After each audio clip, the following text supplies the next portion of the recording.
comentario del compañero Fausto Montes de Oca. Muy buenas tardes, Isis. Buenas tardes a los amigos aquí presentes en la mesa. Buenas tardes a Karina, Francis, Josema. Buenas tardes, país que nos escucha a través de la Z101. Miren, me voy a referir al tema del candidato presidencial en el Ecuador rápidamente para hacerle un pantallazo. Recuerden que Ecuador es un país que está en Sudamérica y hace frontera con Colombia y también frontera con el Perú.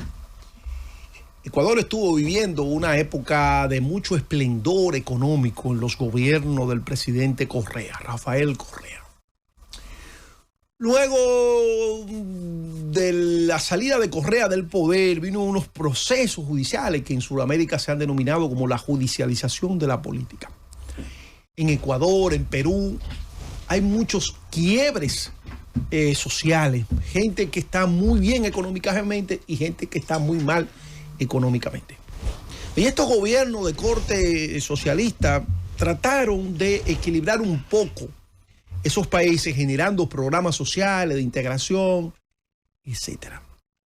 Con la salida de Correa del Ecuador se vino entonces una visión del Estado totalmente pequeñita, lo que llamamos o lo que se denomina en la teoría política como el neoliberalismo.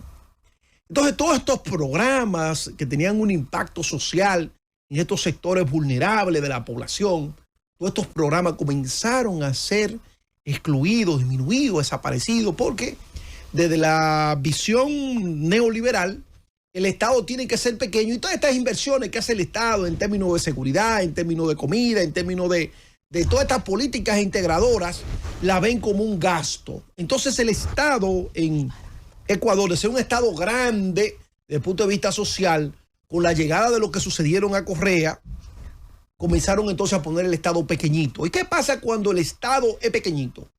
Bueno, que comienzan entonces los negocios ilícitos, comienzan entonces las mafias, comienza el narcotráfico a apoderarse de esos sectores vulnerables. ¿Y qué está pasando en Ecuador? Que Ecuador se ha convertido en uno de los países mayores portadores de drogas en Estados Unidos. Y todo esto es producto de que el Estado sale en su función social, niveladora social.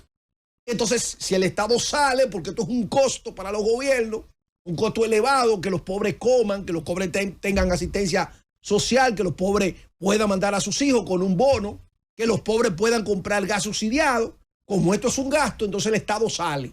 Entonces, ese espacio, cuando el Estado sale, se lo deja entonces al negocio ilícito. Y ahí están los resultados. Y yo pienso que eso tiene que tener una lectura para la clase política en la República Dominicana. Tiene que tener una lectura porque América Latina tiene una situación que por origen, recuerden que todos estos países fueron primero parte del Imperio Español. Y todos tenemos la misma raíz. Y todos adolecemos de la misma situación económica, la situación asimétrica de la economía y del desarrollo social. Tenemos, por ejemplo, un Santo Domingo muy rico, el Distrito Nacional, Piantini. Entonces, cuando miramos desde el mismo Piantini, miramos hacia el este, entonces nos encontramos con la parte norte de la capital. Entonces, ahí encontramos todos estos barrios llenos de pobreza. Entonces, esa es la realidad de América Latina. Si nosotros nos vamos a Argentina, vamos a ver en el centro de Buenos Aires, vamos a estar en la Recoleta, y si miramos un poco hacia allá, vamos a encontrar una villa de miseria. Villa de miseria, sectores paupérrimos de esta ciudad de América Latina. Entonces, esa es la realidad de América Latina. Entonces, ¿qué pasa? Dentro de la pobreza y dentro de ese marco de desequilibrio y de situaciones de quiebre que hay, entonces crecen los negocios ilícitos. Y evidentemente que este candidato presidencial hablaba duro y hablaba de temas muy comprometedores. ¿Por qué?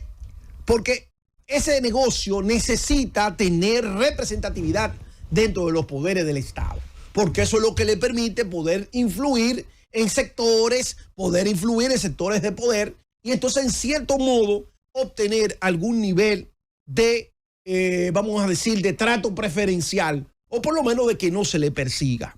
Y en estos días, por acá, por la República Dominicana, nosotros hemos visto algunos movimientos que se están dando en razón de neutralizar o de enfrentar al crimen organizado. Eso que pasó en Ecuador tiene que ser una lectura para la clase política de la República Dominicana. Y tiene que ser una lectura porque, como decíamos anteriormente, América Latina está interconectada. Entonces, en ese sentido es importante que la democracia en la República Dominicana sea blindada.